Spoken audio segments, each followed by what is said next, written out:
경북 영천 청도 출신 이만희 의원입니다. 어제 박근혜 대통령의 대국민 담화를 무거운 마음으로 지켜보면서 국정 운영의 일부를 담당했다고 생각하는 여당 의원으로서 국민 여러분에게 송구한 마음과 함께 무거운 책임감도 느끼고 있습니다.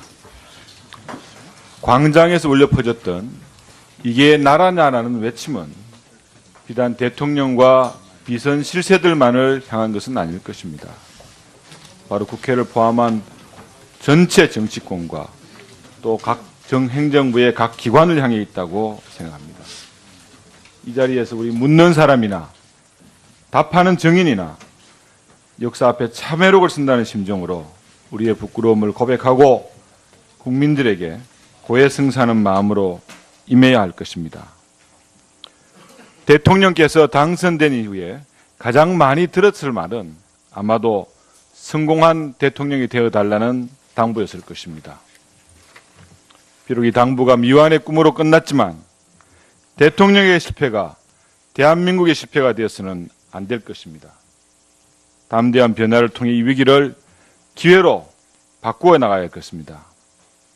광장에 나와 계신 많은 국민들, 그리고 대통령을 신뢰하고 지지했던, 그래서 더 가슴 아파하고 했을 말없는 다수 국민들에게 다시 한번 희망을 주고 정의를 바로 세울 수 있는 그런 국조특위가 될 수 있기를 소망하면서 질의를 시작하겠습니다. 우리 이창재 차관님, 네. 시간을 좀 돌려보겠습니다. 2014년 11월 정윤회 관련 문건 유출 사건이 있었습니다. 그 문건이 작성된 시기는 2014년 1월 6일이었습니다. 그러면 그 문건에 쓰여진 내용들의 기초는 2013년 이 정부가 출범하던 시기였다고 생각을 합니다. 그때 우리 검찰이 지금의 검찰의 반의 결심만 가지고 있었다면은 그 문건의 진실성 여부를 밝혀냈으리라고 저는 생각을 합니다.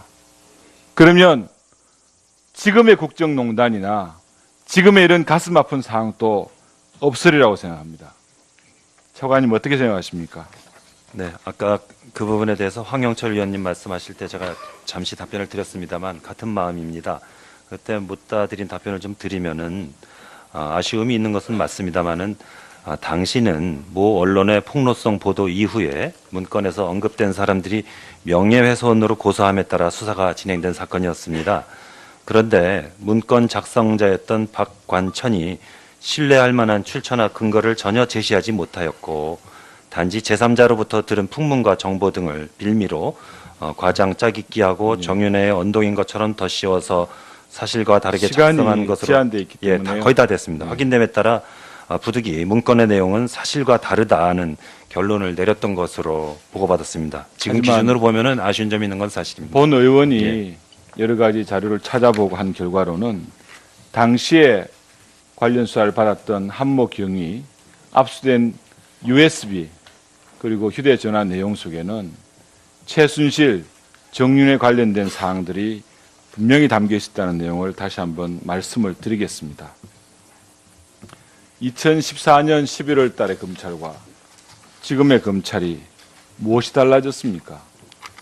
오직 헌법과 법률에 따라서 이 나라의 정의를 지키는 기관이 검찰이라고 생각을 합니다. 한결같은 마음으로 제가 이런 말씀 드리는 것은 본인 스스로들이 너무 잘 아는 거라고 생각을 합니다.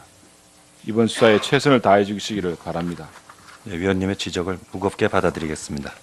이번 사안의 특질은 어느 정권이든 속칭 말하는 비선실세라는 사항들은 있어 왔습니다.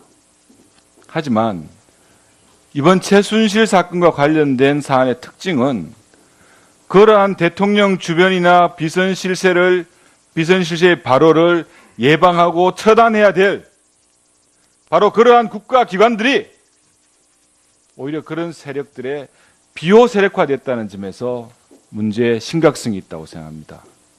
차관님, 우병우 전 수석께서는 2014년 5월부터 최근까지 민정수석실에서 민정비서관과 민정수석을 지냈습니다. 최순실 일당의 전행사항을 누구보다도 정확하게 잘 알 수 있는 위치에 있고 예방하고 막아야 될 그런 위치에 있었던 사람입니다. 하지만 이분을 둘러싸고 많은 의혹들이 제기되고 있습니다. 철저한 수사 부탁드리겠습니다. 그렇게 하겠습니다.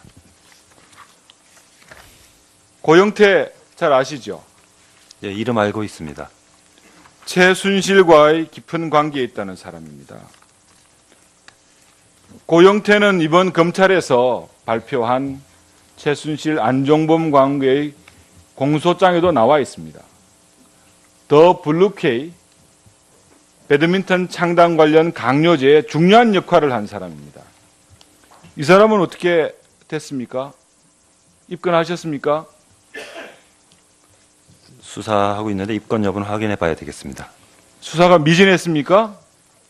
수사가 미진하지는 않았을 것으로 알고 있습니다. 근데 왜 입건 안 했습니까? 그 부분은 입건 여부는 제가 확인을 해봐야 되겠습니다. 확실히 점검을 해 주시고요. 예, 이분 관련해서 도박, 또 다른 약물, 여러 가지 얘기들이 있습니다. 입건과 관련해서 대통령마저도 공범으로 입건을 하신 사항입니다. 정확하게 철저하게 밝혀주시기를 부탁드리고요. 한 가지 더, 이번 검찰에서 분석하고 있는 태블릿 PC, JTBC에서 보도한 것과 동일합니까? 그 부분은 제가 확인해서 말씀드리도록 하겠습니다. 태블릿 PC의 입수 경위에 관해서 많은 논란들이 있습니다. 이에 대해서 혹시 알고 계시는 분이 있습니까? 자, 확실하게 답변 드려야 되기 때문에 확인해서 답변 드리도록 하겠습니다. 예, 이만희 의원님 수고 많으셨습니다. 다음은 더불어민주당 손혜원 의원님 질의해 주십시오. 네, 마포 을의 손혜원입니다. 악성 종양이 온몸으로 퍼져서 더 이상 회생 가능성이 없는 이 박근혜 정부의 국정농단은 2014년 8월에 국민에게 노출이 되었습니다. 그때 국민들은 거의 못 느끼고 있었지만 같은 업계에 있는 사람들로서는 참으로 의아한 일이다라고 생각했던 그런 일이 있었습니다. 바로 김종덕 문체부 장관의 임명이었습니다. 같은 학교를 다녔고 같은 업계에 있기 때문에 저는 그분을 잘 알고 있습니다. 훌륭한 전문가고 교수라고는 볼 수 있지만 그 사람이 절대 문체부 장관 자리에 맞는 사람은 아니었습니다.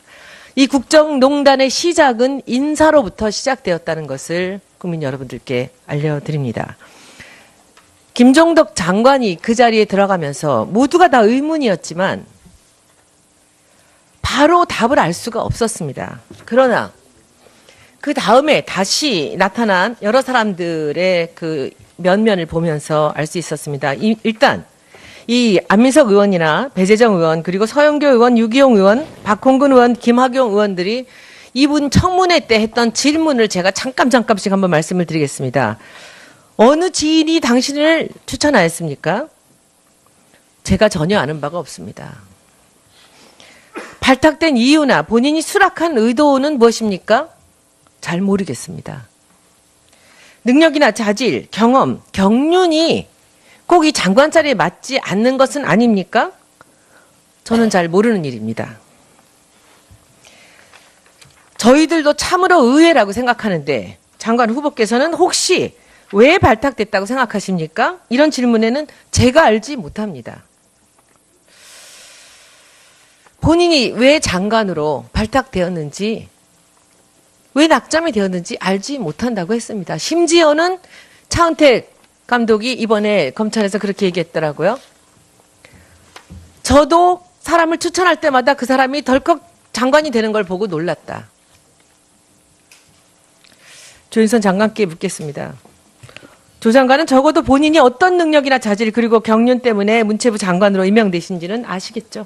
대통령께서 말씀을 해주셨습니다. 본인이 아셨냐고요? 네? 본인의 자질이 문체부 장관에 맞을 거라는 생각이 있으셨으니 기쁘게 그 자리를 받지 않으셨겠습니까? 저는 제가 이 자리에 맞는다는 생각보다는 이 자리에서 일할 수 있는 기회가 주어지면 알겠습니다. 그러면 혹시 어떤 지인이 추천하셨습니까? 저는 대통령께서 저를 수년간 대통령이 추천하셨군요. 그렇게 알겠습니다. 두 번째, 장관이 들어오고 나서 송성각이라는 제일기획 출신 이 디자이너가 콘텐츠진흥원 원장이 됩니다. 제일기획을 사임하고도 한참 세월이 지난 후입니다.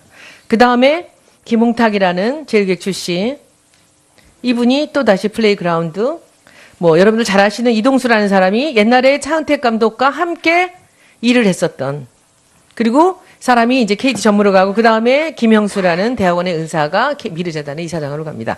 모든 사람이 차은택의 추천으로 최순실과 지금 나타난 바로는 여러 명들이 청와대에서 관련이 됐다고 합니다. 인사가 이루어집니다. 그 인사는 왜 이루어졌을까요? 윤태용 문화콘텐츠 실장님, 답변 주십시오. 원래 문체부 오시기 전에 어디 계셨습니까?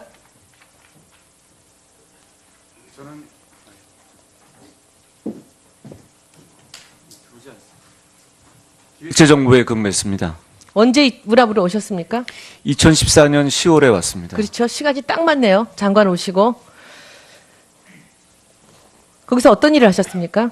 저는 기획재정부에서 세제, 금융 그리고 대외 협력 파트를 담당했었습니다. 문체부에서? 아닙니다. 문체부에서 어떤 일을 하셨냐고요, 오셔서. 어서 문화콘텐츠 산업실장으로 근무하고 있습니다. 문체부에서 다른 분들 모두가 하나같이 얘기합니다. 기재부에서 문체부로 실장급 사람들이 오는 예는 없었다고 합니다. 왜 오셨을까요?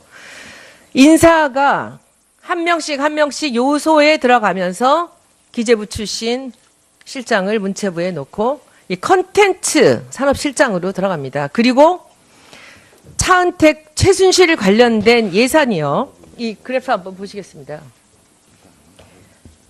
장관이 들어가기 전, 송성각 콘텐츠진흥원장이 들어가기 전 2013년에 2억이었던 예산이 2014년에 3억이었던 예산이 2015년에 865억이 되고 2016년에 1,900억이 됩니다. 그리고 올해 3,000억이 올라왔습니다.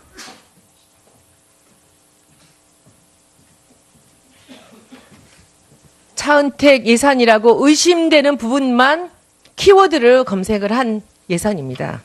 제가 여기서 1,748억을 삭감을 했다고 조윤선 장관께서 뭐라고 하셨습니까? 일을 못하게 돈을 깎았다. 아직도 그렇게 생각하십니까? 국회에서 결정을 해 주시는 것에 맞추어서 사업을 전면 재검토하고 네. 다시 재정비하도록 제가 하겠습니다. 페이지로 A4로 석 장입니다. 이 아이템이 차은택이 만들어놓은 예산의 아이템이 3장입니다. 그 안에서 문화창조벤처단지 다 깎고 싶었지만 제가 375억, 385억 남겨놨습니다.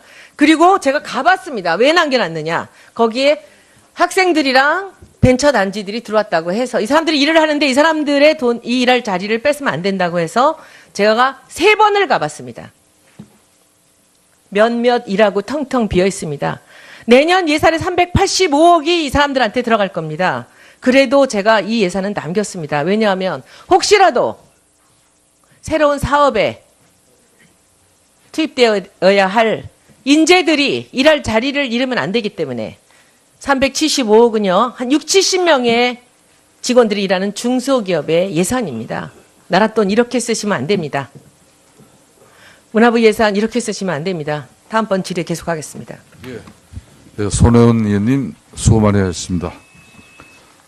다음은 새누리